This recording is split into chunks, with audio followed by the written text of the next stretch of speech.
is the lack of inspiring science and math teachers and programs in our schools. Well, we've tracked down an inspiring teacher. Craig Bauma heads up the science department at Loyola High School here in Los Angeles. Welcome, Mr. Bauma. Thank you for having me. What is it that you're doing that is innovative and different? Well, in the last couple of years, Loyola High School has gone through an amazing change in terms of our science facilities, our science teaching methods, and most notably probably our curricular order. The way we teach science is in exactly the reverse of what most people would probably think is the appropriate order. We teach physics first. The usual order is biology, chemistry, physics. That is correct. Well, why have you turned that on its head? Recently, within the last decade, our school made a huge push to build a better science facility. We felt like we wanted to do a better job at science. And we got a nudge from the leadership at our school to say, hey, we're going to build you a new building. Just be innovative. Go out and find the best science program you can put into this new building. Essentially, they said, we've built you a Porsche. Now we want to see it go real, real fast. We went out and checked the research. We looked at other schools. We tried to model best practices.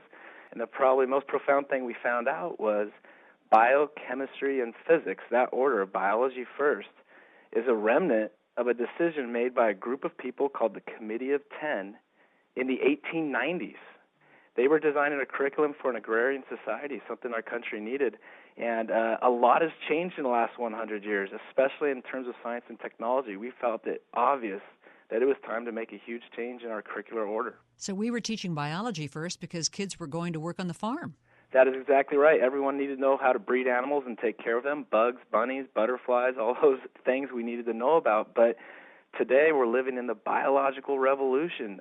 It's all about the cell down. It's about molecules and chemicals. And so we find that modern biology is mostly chemistry. It's up to a third of a high school textbook has chemistry in it. Are freshmen ready for physics? That's an excellent question. Often people ask, wow, physics, that takes a lot of math. You need a lot of high-end math to do physics. And I argue that that's a misconception. Physics is science. It's something that we do. It's a verb. It's an investigation. It's observing, inferring, and understanding these amazing concepts of our physical world. We went ahead and we use senior-level physics tests, ones that are accepted nationwide as standards for physics courses, and we found our freshmen performing on par with our seniors in our own schools. And then we also compared that to national data with physics courses taught to juniors and seniors nationwide, and we're finding our 14-year-olds are performing on par with seniors at our school and nationwide. You have the best students. You have the best facilities. You're in a private school.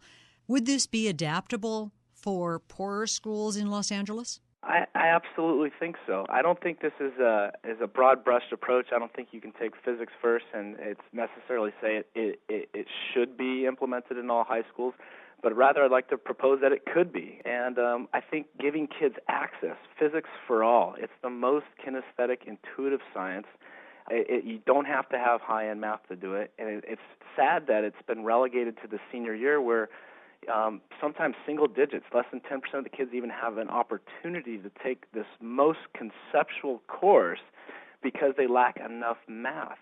Back in the day, Michael Faraday, one of our best scientists, a physicist and a chemist, he came from a family that was not well off. They were lower middle class. And every time I teach, I'm like, who's my next Michael Faraday? And that kid, if he is the Michael Faraday, he might be from that other side of the tracks in Los Angeles, that kid who doesn't even have the opportunity to know that they have a scientific mind. And we all do, and that's something I believe, but we need these kids exposed to physics. It's age appropriate for those 14-year-olds, all of them. Well, thank you so much, Craig Bauma, head of the science department at Loyola High School. You're welcome. So what is the view from the other side of the tracks, as Craig Bauma put it? Our Emily Henry asked a few students and teachers at Santee Educational Complex about that. That's in South L.A. Listen up. What variable is the first term you are given? Okay, very good. I'm Jonathan Garcia. I teach math. For the past 3 years that I have been here, we have raised the test scores significantly, 8 to 10%. I think it has to do with our community involvement and the teachers as well. It's kind of hard to teach when the student has behavioral problems, discipline problems. Students are really, most of them are not really that interested. The burden is more on the teacher, just to make them get interested. So as much as possible, at first you just tell them that it's just like math is just like a game, have a lot of fun, just enjoy. So sort of things like that is just to raise their hopes, not to be have that fear. My name is Anna Steves, and I'm a 10th grader. Well, I have a D on math, but I'm trying to get my grade up, focus more on multiplication and division. I'm Rosemary Gonzalez, and I'm teaching biology. It's fun for them.